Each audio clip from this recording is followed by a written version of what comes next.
At that time, mankind was on the brink of extinction, including the evil god Vindrake, who appeared in the sky all of a sudden. There were a lot of monsters creating havoc on the land. The strongest mages were the last hope who could stand against the evil god and get rid of the monsters creating havoc. They kept attacking each other and fighting with various spells, with the monsters creating havoc while the mages had the aim of eliminating them. The leader of the mages, Setsuna, asked his colleagues to prepare their magic spells. They were all ready with a barrier on their hands as they began casting spells and screaming fire, creating the barrier. The leader faced the evil god Vindrake and told him that he was going to be finished there. The mages were all chanting as Setsuna, who was also focused on casting his spells and holding the barrier, told them to combine all 6 magic attributes and fire at the same time. His spells brought about a lightened, bottled-like object, causing an elemental burst. One of the mages screaming admonished the other mages to support Setsuna, as they all made the elemental burst more frightening.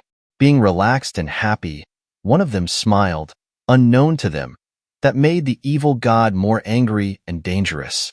"No way," a mage said. "Let's hit him harder," as they noticed the evil god was not yet eliminated. Everyone kept striking, but Setsuna suggested they had to observe.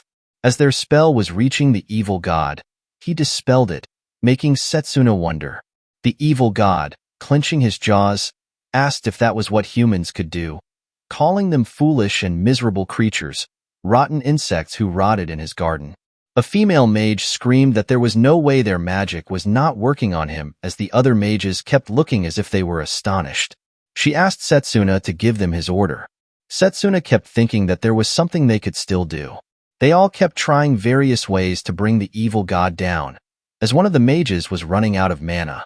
Worriedly, he brought Setsuna's attention to it, telling him his mana was getting exhausted. That made the demon lord attack him as he kept crying for help, asking Setsuna to save him. Setsuna cast a spell, opening his palms with lightning and trying to attack the evil god, but he got flipped out by fire, making him sustain many injuries. Setsuna was bleeding from all parts of his body. The evil god now behind him said that that was a futile struggle. Setsuna said not yet, as he said something like he was casting a spell orally, making an incantation, bringing about another lighting. Setsuna punches the demon god, but Vindrake blocks Setsuna's punch, leaving some damage on the evil god. The evil god groaned as he crossed his arms around his chest. Setsuna, looking at his hands, said it worked. He wondered how such low-level magic, as he had thought, could cause damage to the evil god. He was still staring at his hands, and the brightness of them said he could defeat the evil god with them. The evil god spoke again and asked him if that was as far as he could go. The evil god attacked him as a necklace was shown on his chest, which was given to him by his headmaster in school. He remembered it in school. He held the necklace, glancing at it. The necklace was called the Necklace of Rebirth. His headmaster told him the necklace held the power of the spirit and time. He had the power to redo his past regrets only once. He had asked his headmaster if the necklace wouldn't be a waste on him, as he had never had any regrets. The headmaster laughed in his seat, as he had expected from the top graduate of his magic academy. He stood up, placed his hands on his shoulders, and told him that he was sure he would need it in the future. So, glancing at the necklace, he screamed regret and said his regret was that he didn't pick that magic at that time, saying he would definitely win against the evil god that time around. He was taken back to when he was in the Magic Academy 10 years ago, thanks to the Necklace of Rebirth. He was in class and saw Leo, who was supposed to go missing, before the evil god appeared.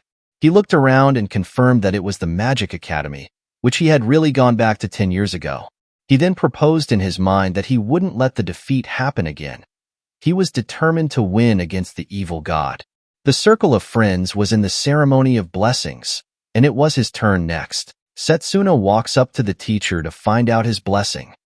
Setsuna was a very famous person at school. A guy and a lady were whispering to each other as the male student asked if he wasn't the greatest genius of history in the academy.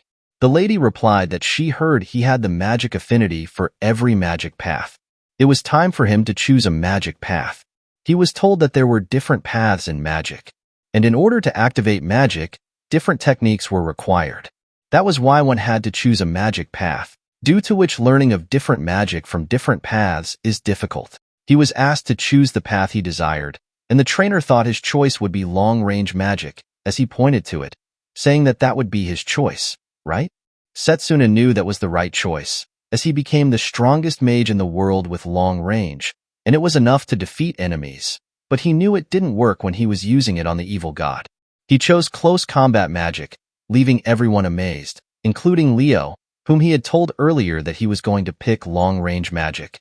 Cyrus Arclight, who was the head of the long-range magic department, tried to give him reasons to change his mind as he informed him that that path was mainly focused on enhancement, meaning he could only attack enemies that were close to him. He told him that the magic path had long been abandoned.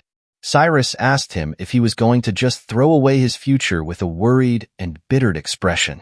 Setsuna said he knew all that, and it was hopeless as a mage with such a magic path, but that was the only choice one had in order to defeat the evil god. And in order to get that, he stretched forth his hands, clenched his hands, and chose close combat magic so he could defeat the evil god. That left everyone surprised, including the headmaster. Setsuna was glancing at the close combat magic symbol inscribed on his hand. Cyrus was disappointed. He said he had the intention of entrusting him with all his knowledge. If he had chosen long-range magic, he would have been the strongest mage. Cyrus said that glory was promised to even him, who was Setsuna's mentor. Setsuna thought within him that such a thing as glory would surely be useless in the next 10 years when humanity's defeat would happen, as he began to remember all that had happened, and also the 5 years until the evil god would appear. As Setsuna walked alone, he started thinking about how he could develop the close combat magic before the appearance of the evil god, as he hardly had any practical experience with the magic. All second-year students who had completed the rite of acquisition were asked to proceed to their respective field classrooms. Setsuna realized he didn't know where the classroom of close combat magic was located. He couldn't find Leo, so he went to the guy and lady who were whispering to themselves about him to show him the way.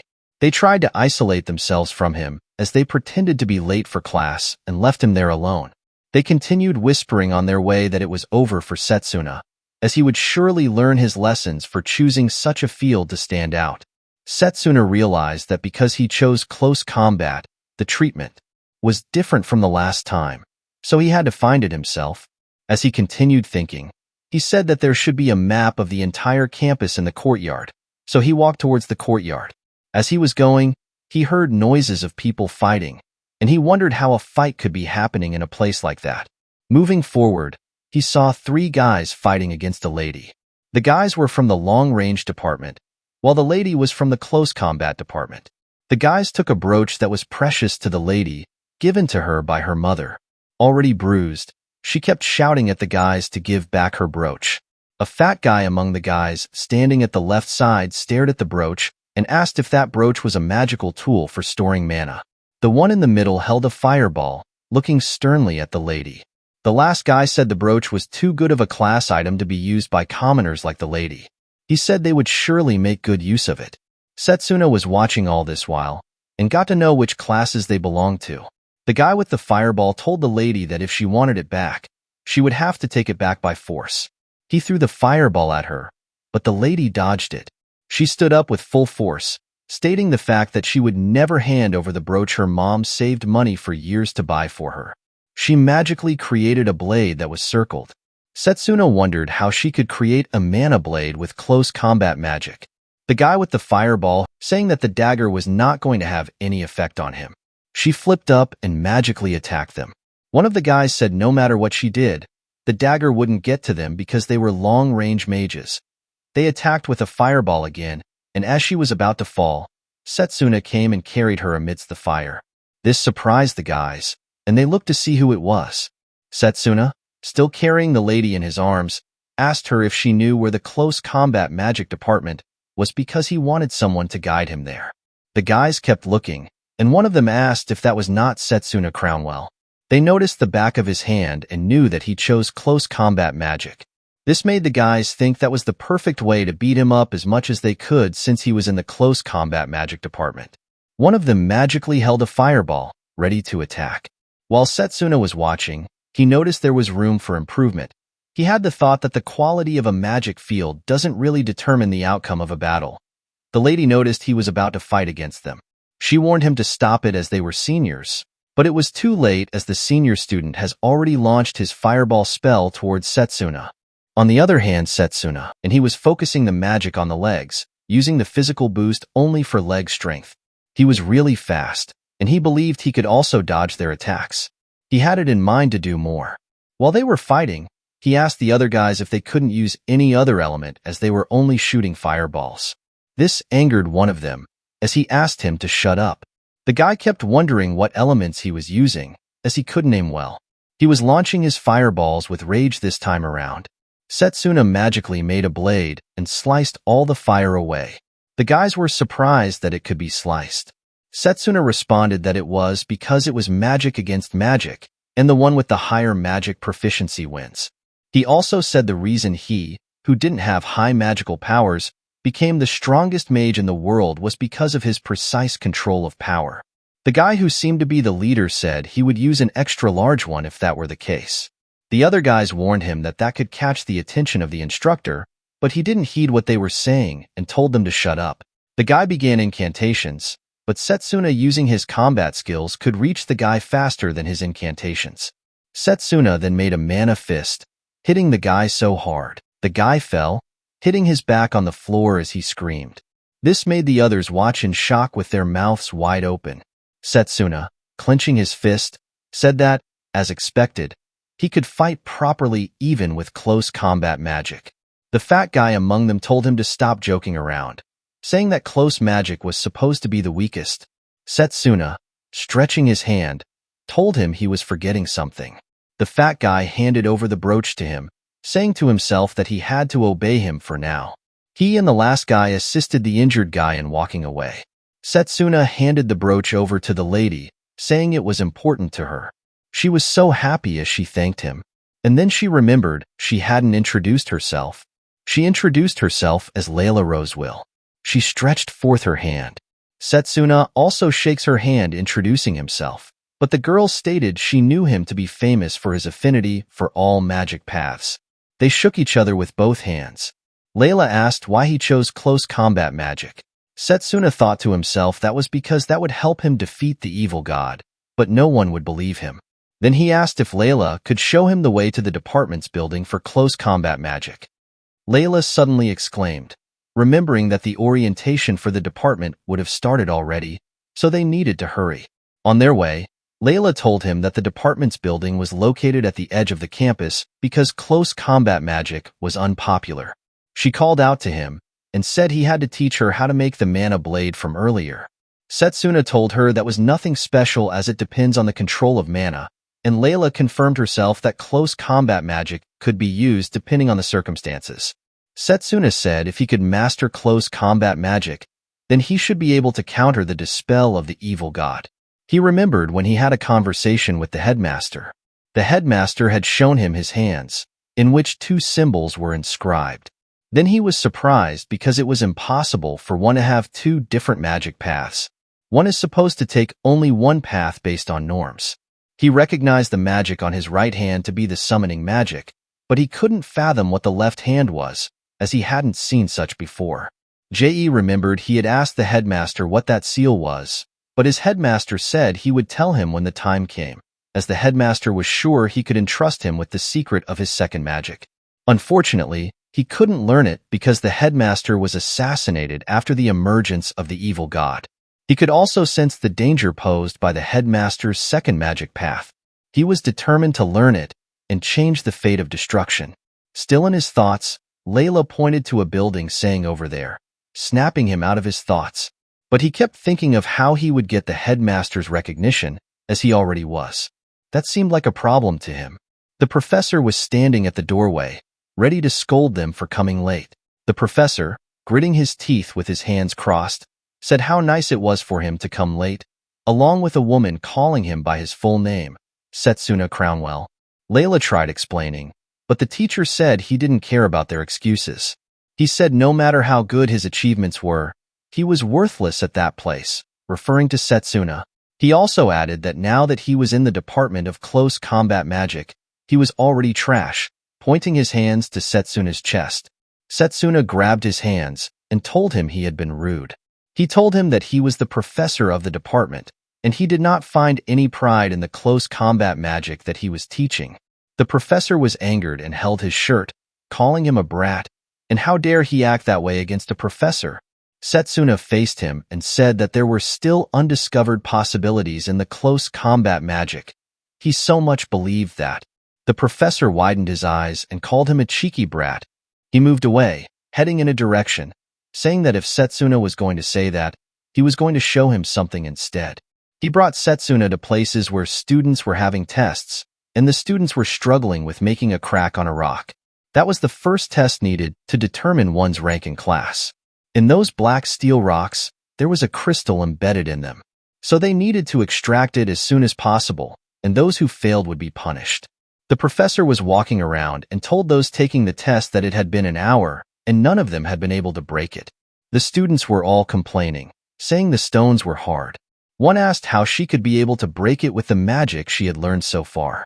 The students criticized him behind his back, saying he was pissed off because he wasn't chosen to be promoted. The professor said there was still a free rock pointing at a rock. He asked Setsuna to show him the possibilities of close combat magic. He placed his hands on the rock, telling Setsuna that he had only 10 minutes. Layla exclaimed that it was just 10 minutes because it was impossible to break a black steel rock in just 10 minutes, and their rock was much bigger than the rest. The professor held a stopwatch, informing them they had only 9 minutes left, and they were still arguing. Setsuna placed his hands on Layla's shoulders and moved back towards the rock. He placed his hands on it and didn't say anything. The professor mocked him and said he was now speechless, but if he could just bow his head and apologize, he could consider giving him more time. Setsuna refused his offer, saying that 10 seconds was more than enough. Layla called him reckless. The professor told Setsuna that the black steel wasn't just big but also had high density, and even he couldn't break the rock after 30 minutes. Setsuna said he would show him.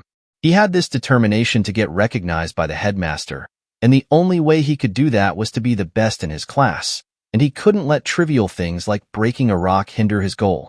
He magically created a blade.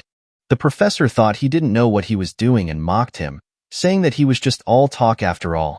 He was still talking about what punishment he would give him for disobeying his professor when he got interrupted by the shattering of the rock. The professor was shocked as Setsuna handed him the crystal. Setsuna told him it was 10 seconds. The professor's mouth was wide open.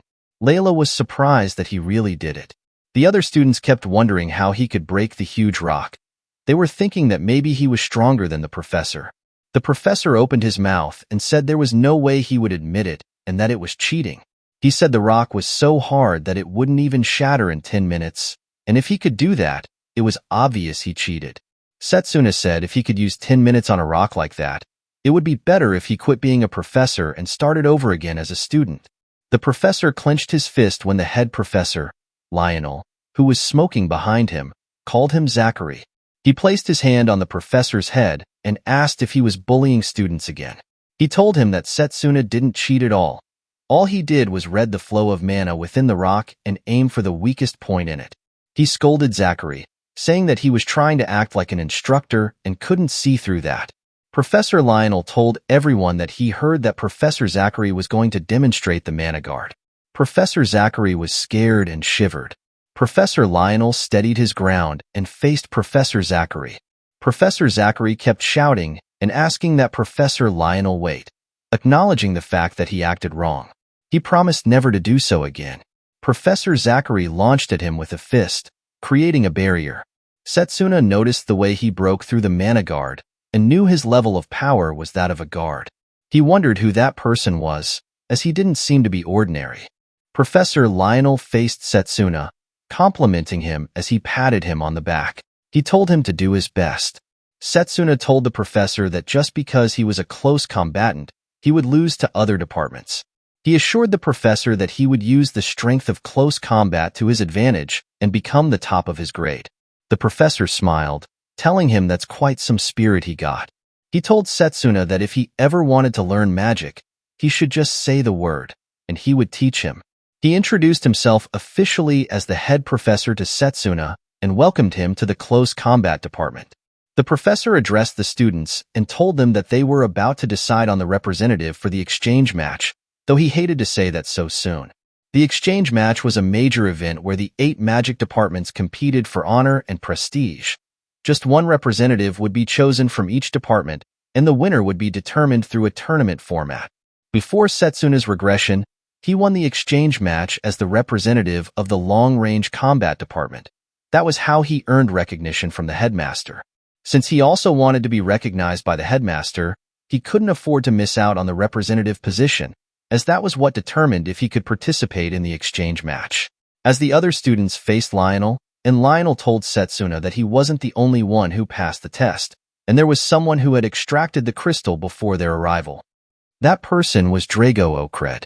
Drago faced Setsuna. He asked Setsuna what made him choose close combat, despite the fact that he had aptitude for other magic paths. Setsuna told him he had things to be done with close combat magic. Drago asked him to keep quiet, stating that Setsuna had a small stature and wouldn't be able to do anything with that. He clenched his fist and squatted, saying that his family's lineage had excelled exclusively in close combat magic for generations, so he had spent years training his body for that same purpose. Drago attacked Setsuna, but Setsuna, as he didn't even bulge. Drago told Setsuna to fight him because he wouldn't let the representative position go to a mere pretender who came to close combat as a joke. Setsuna suddenly remembered that he had heard the name Drago during the representative match before the regression as the only man known to the lowly close combat department. He agreed to have the fight with Drago. Professor Lionel informed them that the match would be after a week. Drago told Setsuna not to think of escaping during that week because, as a close combat mage, one has to fight till the end. The other students kept pondering who would win. A lady asked that no matter how much talent he had, he would not be able to beat Drago, right? Layla went to meet Setsuna and asked him if he could win. Setsuna said no, making Layla scream. He said he couldn't beat him with his trained physique, and he couldn't compete with him in his current state. He said he had a secret plan as he was walking away. Layla called out to him, asking him where he was going. He kept walking through a pathway until he got to a tree. Layla asked him where that place was. Setsuna said it was a secret spot that only he knew of, and at that place, he would become 3 times stronger as he raised his hands and green aura moved over him. Setsuna said it seemed he was being recognized by the tree again as he noticed the aura surrounding his body. Layla asked what the green aura meant, and he said it was the blessing of the sacred tree. He added that it was only given to those who had been acknowledged by the sacred tree, and thanks to mana attributes, he could recover his mana by facing the tree. He said he had found the tree before his regression, and as long as he was at that place, he had no worries about running out of mana. He was determined to train there until he met his limits. Layla was amazed at this, but she reminded Setsuna that Drago was a natural-born close combat mage. Layla thought that Setsuna helped her get her brooch back, so it was now her turn to help him. At the close combat department training room, Layla found Drago using magic to lift weights, as she was surprised. She thought to herself that he was really the odd one. Drago asked Professor Lionel if those black steel rocks were still in the yard. The professor asked if he had the intention of crushing the rocks. Drago stood and moved towards the door as he waved to the professor, telling him he wasn't going to break the rocks but just wanted to borrow them. Drago arranged 5 black steel bars on his back and did push-ups. Layla gets shocked to see Drago's training and rushes towards Setsuna to tell him about everything that Layla saw about Drago's training. Setsuna was sitting down in a quiet place, reading the book of martial arts. She ran up to him and told him that was not the time to be relaxed, informing him of what Drago was currently doing. Setsuna said he had expected that, as it was already obvious he would do that to train his physique. He told Layla not to worry, and that was also part of his plans as blue aura showed in his eyes. Layla wondered what the plan was, and he told her that one has to focus on the hands if one wants to boost the hands, and the same with the legs. If you also want to boost memory, you do the same with it. Just by focusing on the head, you would age the techniques in your head, and once you put them into practice, it would make it easier. He was focused on fighting, and Layla was amazed at this, as she had not heard of a method to learn fast. He felt dizzy, fell down, and sustained a little injury. He said he was merely pushing his bodies to the limit with a physical boost, and he was just focused on boosting his healing. He kept assuring himself he could strengthen his body in a short time. Layla told him that he didn't need to push himself so hard and he could look for other methods, as she asked if there were other ways. Setsuna said there was no way, and he couldn't keep up with Drago with half-baked methods, considering the fact that Drago had been training for years in close combat magic. He said he needed to destroy and reconstruct methods thousands more times in the space of the remaining week. Layla gets shocked hearing this as Setsuna mentioned it 1,000 times, because just a single cycle was already painful. Setsuna thinks that it wasn't like that, as Setsuna thought about the time when Setsuna was young, and when every time Setsuna was training, he always reminded him of that time, and at that time, he couldn't use any magic. Every day, he spent his time practicing. Even when he failed, he kept on practicing, and even if his growth was slow, he got better step by step. That made him sure that, as long as he could get stronger, that was nothing. They kept on practicing, and his hard work made Layla know that he had really been working harder than anyone. On the day of the match, both of them faced each other, and Drago mocked Setsuna, asking him that so that he wouldn't run away. Setsuna said he wouldn't run away after all. He was the representative for the close combat department. Professor Lionel asked if they were ready as he stretched his hands, signaling for a start. It started as both of them were ready to launch against each other. Setsuna launched a powerful attack against Drago, summoning magical lightning to strike his opponent. In response, Drago positioned his hands defensively, deftly maneuvering to counter Setsuna's powers. Within his mind, Setsuna contemplated that Drago was using a mana guard to absorb everything he threw at him. Drago's stance was firm. He clenched his feet into the ground, and his expression was anything but friendly. As the confrontation continued, suddenly, he released his hands, unleashing his aura and surged forward, forcing Setsuna to raise his hand and shield himself. From a distance, Layla called out to Setsuna, her voice filled with worry as she watched the battle unfold. Among the audience, a guy remarked that the combatants were really going overboard. The crowd was taken aback, and someone voiced their astonishment by asking if Setsuna and Drago had really been promoted. Setsuna, his expression stern and focused on Drago, stated that a direct hit would spell the end for him. Drago continued his strike with a variety of attacks, each more unpredictable than the last. Despite this, Setsuna did everything in his power to evade the strikes, dodging with all his might. Drago, his eyes wide with a mix of frustration and curiosity, demanded to know why Setsuna was so intent on defending against his attacks.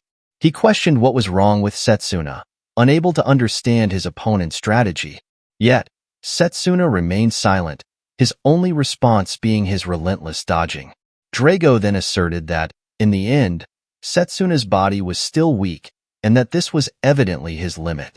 Layla thought to herself as she watched the intense battle unfold, reflecting on how despite all the rigorous training Setsuna had undergone, he was still no match for Drago. She couldn't help but feel a mix of concern and frustration. Meanwhile, Professor Leo observed the confrontation with a calm demeanor. He studied their movements carefully, analyzing their techniques and strategies. Even when it seemed like Setsuna was being overwhelmed by Drago's relentless attacks, he managed to block Drago's strike using his manhwa-fest. Professor Leo noticed something significant at that moment. He realized that Setsuna was skillfully deflecting all of Drago's attacks using precise mana control, a technique that demonstrated his growing mastery over his powers. Drago's anger was palpable as he spoke, venting his frustrations. He accused everyone of looking down on close combat, dismissing it as inferior to other forms of fighting, and referred to them derogatorily as elites. Drago recounted how he and his father had been born into a family that excelled in close combat, emphasizing the countless humiliations they had endured because of this bias. His voice filled with determination, he vowed to change his fate with his own hands, magically conjuring a blade that shimmered with power. Setsuna, unfazed by Drago's declaration, gripped his own blade tightly and stared keenly at his opponent. The air was thick with tension as the two warriors prepared for the next phase of their duel. They engaged in a fierce exchange, each demonstrating a variety of styles and techniques. The clash of their blades echoed through the arena, showcasing their skills and the intensity of their rivalry. The audience watched in awe as Drago and Setsuna battled with relentless energy. It became increasingly clear that Drago was overpowering Setsuna, using his superior strength and combat prowess to gain the upper hand. The audience began to whisper among themselves, predicting that it was over for Setsuna. They believed that since he had chosen the magic path merely to stand out, he would surely learn his lesson now. As they murmured, doubt and speculation spread like wildfire. Placing his arms around his face for protection, Setsuna acknowledged within himself that he could understand Drago's words to some extent. However, he questioned Drago, asking if they weren't aiming for something greater than their current confrontation. Drago, taken aback by this question, felt a moment of dismay, but they continued their intense fight. With a sudden surge of energy, Setsuna boosted his physical speed and launched another attack against Drago. Drago, finding himself with no other option, dodged by crossing his arms over his face for protection. Observing this, Layla smiled and commented that Setsuna's strategy was working. The professor, watching keenly, thought to himself that although Drago's offensive and defensive skills were remarkable, Setsuna's control over his powers and his physical growth were extraordinarily impressive. He pondered who would ultimately emerge victorious in this fierce battle. Setsuna, realizing the formidable nature of Drago's defense, concluded that he needed to create an opening. With this in mind, he attacked Drago with all his might. Drago, perceiving the intensity of the strike, thought that Setsuna was expending all his mana in a desperate attempt. The battle raged on with increasing ferocity, each combatant pushing their limits. Eventually, Drago managed to corner Setsuna, feeling a sense of triumph. He thought to himself that he had finally cornered Setsuna, believing that from this position, Setsuna would not be able to use his agile footwork to escape. As the tension peaked, Drago attacked Setsuna once more, and Drago was taken aback by the afterimage left in his wake. Setsuna explained that by concentrating his mana at the point where he was standing, he could briefly leave an afterimage, a technique he had perfected to confuse and outmaneuver his opponent. He then launched attacks from all angles, his movements swift and unpredictable. At one critical moment, he declared with unwavering confidence that this was the end of their duel. Everyone was awed by this unexpected turn of events. Professor Leo reflected silently, impressed by Setsuna's strategy. He realized that Setsuna had aimed for a counterattack, cleverly taking advantage of the fierce strike to turn the tide in his favor. The professor also believed that both fighters had performed exceptionally well. With a gesture of his hand, he declared the program over. He then announced Setsuna as the winner of the duel. The reaction from the audience was mixed. Some students were surprised by the outcome, while others were genuinely happy for Setsuna. Among those celebrating was Layla, whose joy knew no bounds, clearly overjoyed by Setsuna's victory. Meanwhile, Drago lay on the floor with his head bowed, groaning in pain and frustration. His defeat was a hard pill to swallow. A student in the crowd, with a look of astonishment, asked if Drago could still stand up after taking such a powerful hit. Another lady in the audience remarked on Drago's toughness, noting how resilient he had been throughout the fight. Drago thought to himself in disbelief that it couldn't be over. He pondered that the final blow from Setsuna's mana blade had been carefully adjusted to avoid being fatal. Setsuna walked up to his fallen opponent. With a gesture of camaraderie, he offered his hand to help Drago up. Drago looked up at Setsuna, his expression a mix of exhaustion and curiosity. He asked Setsuna to tell him one thing. He asked Setsuna what he was fighting for. Setsuna explained that his goal was to never lose to anyone and to ensure that nothing was ever taken away from him. He added with determination that he wanted to be stronger than anyone else, to protect everything he held dear. Drago acknowledged Setsuna's strength and determination, standing up with the aid of Setsuna's outstretched hand. As they clasped hands, Drago admitted that he had been completely defeated, addressing Setsuna by his full name, Setsuna Cromwell. He added that Setsuna had truly lived up to his reputation, demonstrating exceptional skill and resolve. In his mind, Drago contemplated that such power could be incredibly valuable in the upcoming battle against the evil god. Professor Leo, observing the interaction between the two fighters, commented on Drago's performance. He remarked that despite Drago's prowess in close combat, he had lost to Setsuna. Then, in a formal gesture, Professor Leo lifted Setsuna's hand high and announced to everyone present that Setsuna had been chosen as the representative of the close combat department, marking his victory and recognition. A few days later, Professor Leo and Setsuna were walking down a long hallway toward a large, imposing door. As they walked, the professor spoke to Setsuna, explaining that it was now time for the representatives to meet face-to-face for the exchange match. He offered Setsuna some advice, though it came across as rather odd and peculiar. Nevertheless, he urged Setsuna to comport himself appropriately. Setsuna, on the verge of stepping forward, acknowledged the advice with a simple "okay" before proceeding into the room. As Setsuna entered, a murmur of surprise rippled through the audience, prompting a mocking remark questioning if representatives from the close combat department were also participating.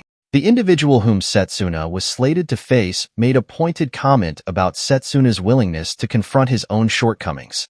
Observing the emblem on his opponent's hand, Setsuna surmised that the person must be the representative of the enchantment magic department, indicating a formidable adversary. Turning his attention back to Setsuna, the opponent, referring to Setsuna as the Mr. Lowly Grunt Department's representative and pointing an accusatory finger at Setsuna's chest, he proceeded to question Setsuna, insinuating that the close combat department had not produced any notable achievements in the past century. With a sneer, he disparaged Setsuna and his colleagues as a worthless bunch, suggesting that they should confine themselves to the periphery of the school grounds, endlessly honing their physical prowess until their eventual demise. He was in the midst of making a statement when Setsuna purposefully stepped on his feet, eliciting a groan of discomfort from him. Setsuna, with a hint of sarcasm, remarked that it seemed they had a rather unique way of greeting each other in the enchantment magic department. He continued to press down on his opponent's foot, causing him to cry out in pain, while Setsuna maintained his hold with a wry grin, his frustration evident in his voice. Setsuna conveyed to his opponent that despite the close combat department's lack of victories in the past 100 years, such history was irrelevant in the current situation. With unwavering confidence, Setsuna declared that this year would be different, firmly asserting that the close combat department would emerge victorious. The guy, visibly agitated, pointed an accusatory finger at Setsuna, demanding that he cease speaking nonsense and face reality. Just as tension peaked between the two, the headmaster entered the room, having overheard part of the conversation. He acknowledged the passion displayed by both sides, but reminded them that the true determination of superiority would be determined by the upcoming match itself. Before the headmaster could address them further, Carol stepped forward. With a sense of reverence, she expressed her gratitude at meeting the headmaster and pledged to showcase her abilities with utmost dedication at the forthcoming inter-school exchange match. Setsuna couldn't help but reflect inwardly on Carol's unwavering friendliness. Despite hailing from the summoning department, Carol's demeanor remained constant, a testament to her character. Memories surfaced of Carol's past encounter with a formidable opponent during the exchange match prior to the regression. Though Carol emerged victorious then, Setsuna understood the importance of caution in the upcoming matches, knowing the unpredictable nature of such competitions. As the atmosphere buzzed with anticipation, the headmaster took center stage. He began by extending heartfelt congratulations to each participant for earning the representative rights of their respective departments. His words conveyed genuine delight at the gathering of such exceptional talents. Transitioning to the specifics of the event, the headmaster reiterated that the inter-school exchange match would adopt a one-on-one tournament format, with opponents determined randomly. Each match would serve as a test of skill and resilience, offering participants the opportunity to showcase their abilities on a grand stage. The headmaster commenced the announcement of each matchup. The first pairing, he revealed, would feature the close combat magic, renowned for its expertise in hand-to-hand combat, against the enchantment magic, known for its ability to bestow mana upon objects and life. The clash between these contrasting styles promised to be both thrilling and enlightening. Moving on to the second match, the headmaster described the contrasting forces at play. On one side stood the healing magic, capable of performing miracles and providing crucial support to allies. Opposing it was the long-range magic, adept at neutralizing enemies from a distance, preventing them from closing in. The third match of the exchange match showcased the intricate dynamics between formation magic, renowned for imbuing various powers within magic arrays, and summoning magic, celebrated for its command over mythical beasts from distant realms. This clash of abilities promised to be both enlightening and exhilarating. In the fourth match, attention turned to the enigmatic realm of special magic, which defied categorization, facing off against alchemy magic, renowned for its ability to permanently alter substances. This matchup offered a fascinating juxtaposition of mystical forces, each with its own unique strengths and applications. As the headmaster addressed the gathered participants, he underscored the significance of the exchange match as a practical lesson in the diverse realms of magical study. He emphasized that the forthcoming matches would not only test their skills, but also deepen their understanding of different magical departments. With the exchange match scheduled to take place in just 10 days, the headmaster granted the participants the freedom to choose between honing their existing magical abilities or exploring new avenues of magical study. His words were met with a mixture of anticipation and determination, as the participants prepared themselves for the challenges ahead. Carol's enthusiastic reaction resonated with the collective excitement of the group. In a gesture of respect, they all bowed to the headmaster. Seizing a moment alone with the headmaster as he departed, Setsuna saw an opportunity to address him directly. Calling out to the headmaster and following behind, Setsuna awaited his attention. When the headmaster stopped and turned around, Setsuna stepped forward, ready to engage in conversation. With a sense of purpose, Setsuna introduced himself as the representative of the Close Combat Magic Department.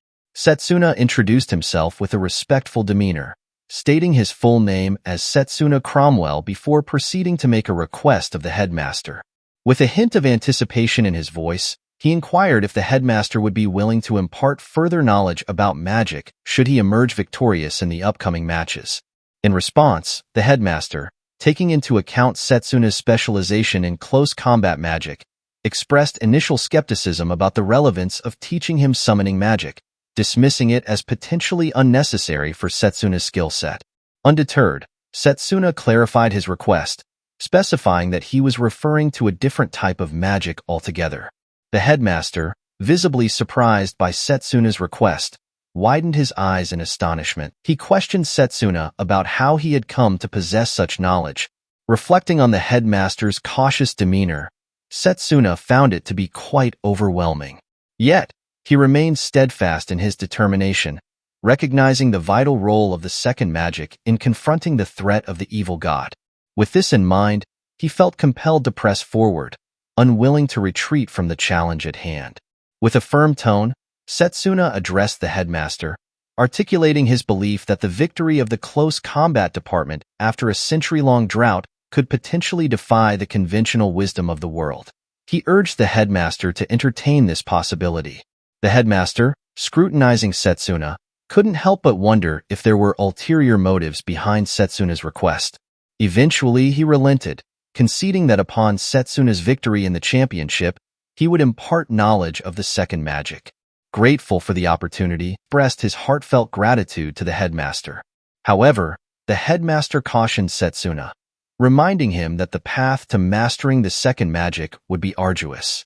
Undeterred by the challenge that lay ahead, Setsuna tightened his grip on his cloak, symbolizing his unwavering determination to succeed and prove himself worthy. As the headmaster prepared to take his leave, he commended Setsuna for his unwavering spirit and resolve, recognizing the fire burning within him as a testament to his determination to overcome any obstacle. The scene shifted to where Setsuna sat on a bench, enjoying a loaf of bread. He found himself reminiscing about the monotony of his school life after a decade and how the abundant free time felt rather dull. Nevertheless, he savored the delicious bread, grateful to Layla for recommending it to him. Once he finished his meal and remained seated, Setsuna contemplated the mere 10 days remaining until the event. He felt a strong urge to prepare diligently, then suddenly a golem strikes at Setsuna with incredible force, but Setsuna was able to block the golem's strike using his manhwa-fest. Setsuna noticed Noel, his upcoming opponent, lurking behind a nearby wall. Noel confessed his intention to strike Setsuna from a blind spot, prompting Setsuna to suspect Noel's use of golems infused with mana through enchantment to animate the rocks. Addressing Noel directly, Setsuna questioned the purpose behind his behavior. Noel dismissed their encounter as a continuation of their previous meeting, asserting that there was no need to wait for the exchange match. Referring to Setsuna disdainfully as a mere close combatant, Noel clenched his teeth in frustration. Noel confronted Setsuna, accusing him of daring to embarrass him. He began gathering materials, evidently preparing for a confrontation with Setsuna. Undeterred and equally prepared for a fight, Setsuna retorted that Noel's current predicament was a consequence of his own actions. Noel, having infused mana into various rocks, positioned them strategically behind him, signaling his readiness to engage Setsuna in combat. However, Noel's confidence wavered as he realized the potential consequences of injuring a participant of the exchange match, even a close combatant like Setsuna. Concerned about the repercussions, Noel dispersed the rocks and warned Setsuna that he would be well prepared for their upcoming match before turning on his heel and departing. Left to ponder Noel's abilities, Setsuna marveled at how Noel could provide mana to such a large amount of matter while simultaneously controlling it. Despite their rivalry, Setsuna couldn't help but acknowledge Noel's talent and considerable prowess. The following day, Professor Leo addressed the students, announcing that the day's topic would focus on preparing them for the upcoming event, starting with an analysis of the recent battle between Drago and Setsuna. He addressed Drago and Setsuna, inquiring if they comprehended their respective shortcomings. Setsuna affirmed his understanding. The professor gestured for Drago to speak first. Drago admitted to losing control of both mana and emotions. Setsuna, in turn, acknowledged his lack of fundamental power and his dependence on Drago's sheer strength. The professor commended their self-awareness, emphasizing that recognizing one's weaknesses was the initial step towards growth. He urged them to commence their improvement immediately, starting with that day's match. Interrupting the discussion, Layla raised her hand and queried if the upcoming match would serve as training for the exchange match. The professor acknowledged the significance of her question and proceeded to provide details about their opponent for the first match, Noel, hailing from the enchantment magic department. According to Setsuna, Noel utilized multiple golems for both offense and defense. Expounding on this, the professor highlighted the similarity between golem combat and close combat magic due to the physical nature of golems. Delineating their tasks, the professor instructed Drago to focus on speed, particularly while simulating the movements of multiple golems. He would attack from all angles, informing Setsuna that he would deflect Drago's attacks and counter them. Drago, poised to strike, assured Setsuna that this time would be different from the last. Setsuna responded, expressing anticipation for the challenge ahead. Drago charges at Setsuna, ready to strike with his manhwa-fest, as Drago strikes at Setsuna on the right, but Setsuna dodged the strike, and as Drago was about to counter, Setsuna predicted that Drago would strike from his left, but to Setsuna's surprise, Drago strike at Setsuna from right again. As Setsuna was barely able to block Drago's strike, he inwardly criticized his slow reaction speed. Professor Leo praised Drago, commending him for balancing speed and power effectively. Meanwhile, Setsuna anticipated Drago's next move, predicting a left hook. Drago launched a successful attack, prompting Setsuna to realize that his previous move had been a feint. Professor Leo applauded Setsuna's astute judgment and instructed him to evade with a step and counterattack, which Setsuna executed flawlessly. Exhausted, they both rested on the floor, with Drago acknowledging the intensity of the match. Professor Leo, impressed by their performance, gives both of them bottles of water. He assured Setsuna that in a few days, he would be capable of handling being surrounded by 4 to 5 golems. Setsuna emphasized that no matter how much training Setsuna underwent, he shouldn't let his guard down. Following that, Professor Leo observed that Setsuna absorbed everything with a single command, noting Drago's understanding of the basics of close combat while acknowledging Setsuna's exceptional sense. Now, it was time for the exchange match.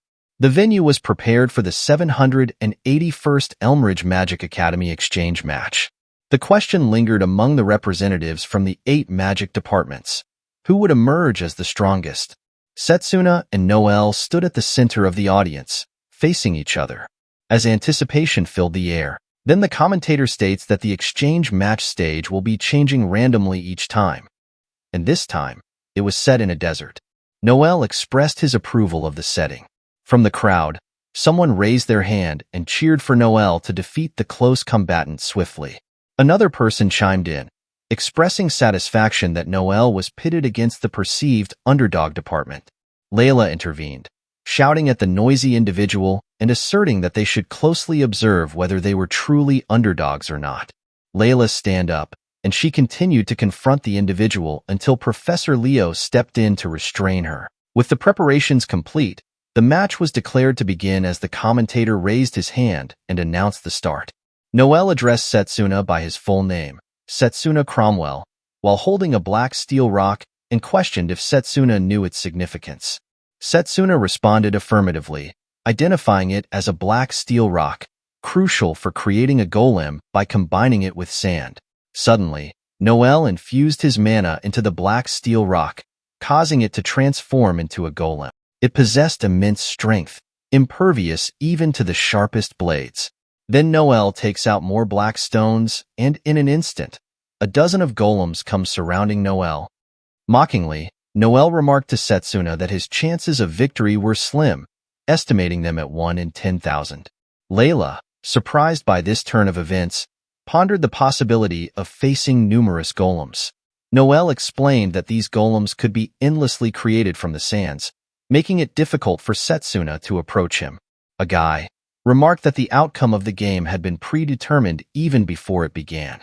Another nearby individual shouted at Setsuna, advising him to surrender for his own sake.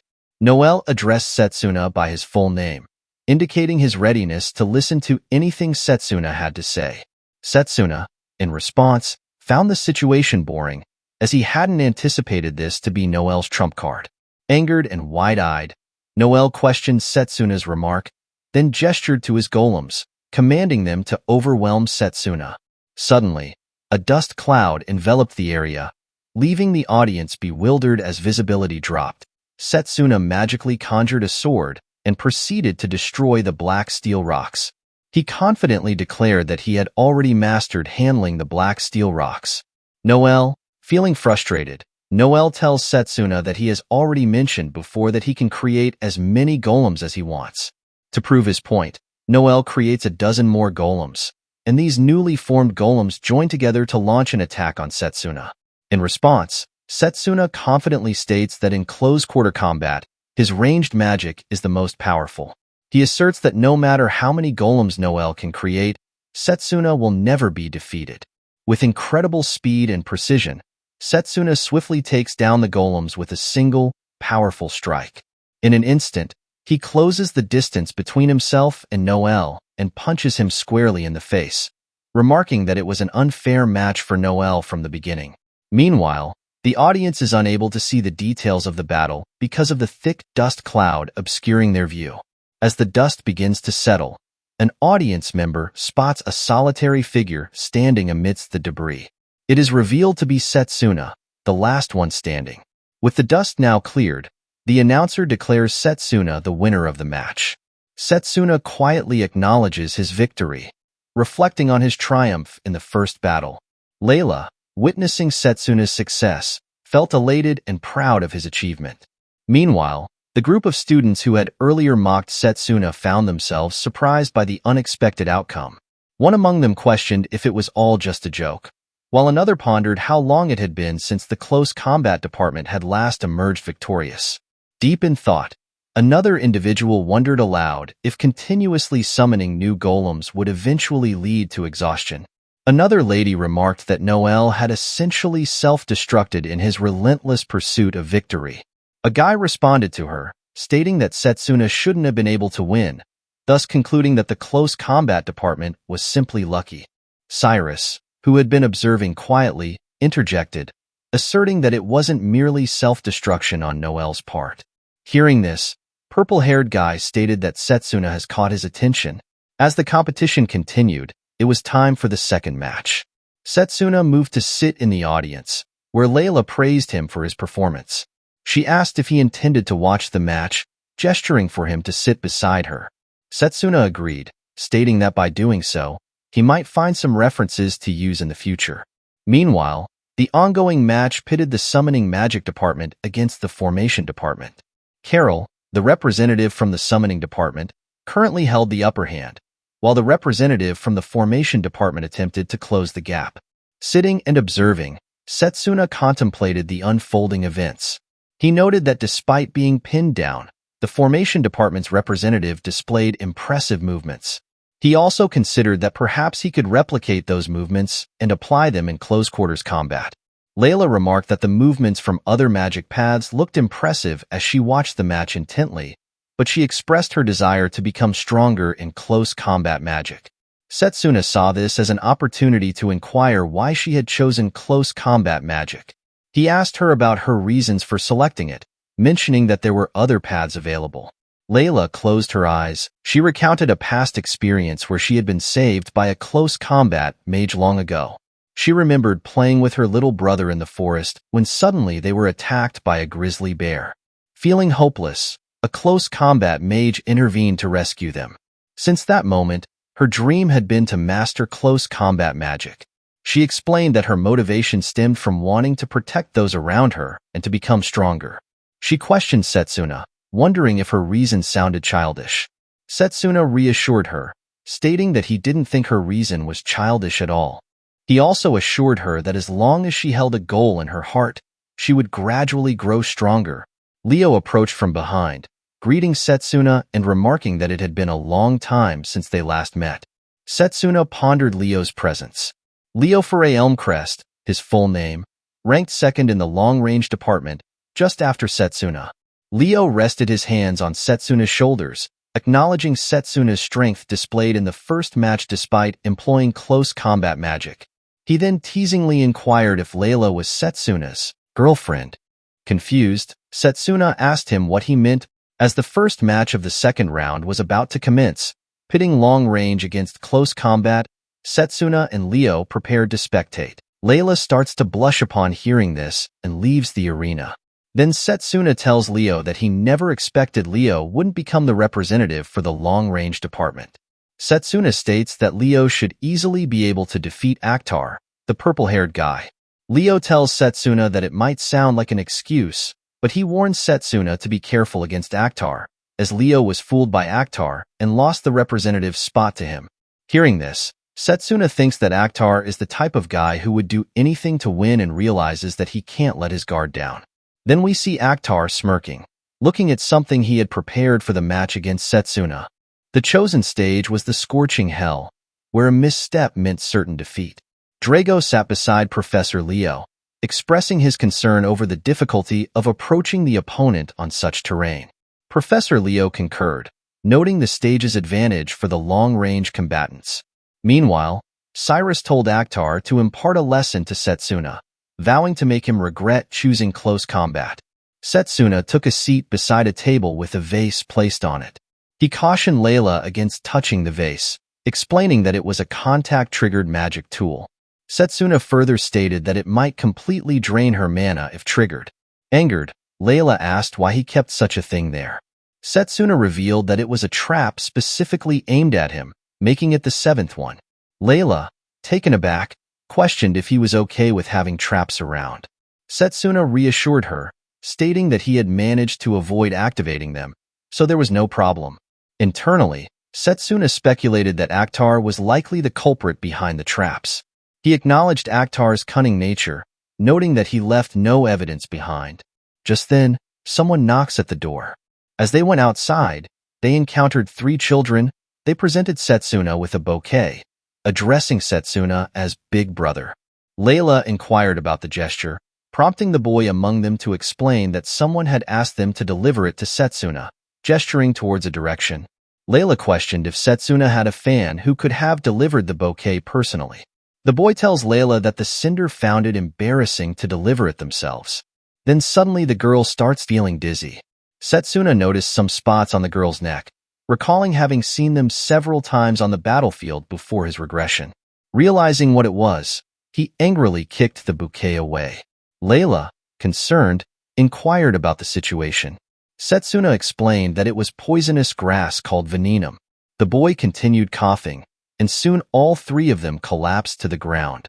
Setsuna instructed Layla to stay away due to the high probability of infection from the poison. Layla retrieved her brooch, which stored mana, and told Setsuna to entrust the children to her. Her mother had embedded a healing magic spell within it, and she starts using the healing magic. Setsuna observed that the spots were already fading, which he relayed to Layla. Layla remarked that although her mother had given her the brooch for emergencies, this was indeed one such case. Setsuna expressed his deep gratitude to her. He then stood up and collected the poisonous grass. He thought to himself that venenum grass was most toxic when it bloomed, realizing he needed to dispose of it before then. However, doing so in a crowded place would scatter the toxin. Already experiencing spots around his neck, seeking a quiet place at the sacred tree, he concluded it was the perfect spot for disposal. After disposing of it, the tree gets covered in green aura, and suddenly, he collapsed. At the match venue, Setsuna's absence prompted speculation and assumptions of him fleeing. Commentator announced over the microphone that since Setsuna hadn't appeared by the designated time, he would forfeit, making Akhtar the victor. Setsuna interrupted, shouting for them to wait, surprising everyone. He declared he wouldn't forfeit and was prepared to fight, challenging Akhtar. Seeing Setsuna's body being covered in spots, Akhtar mockingly asked Setsuna how he could fight in such a condition.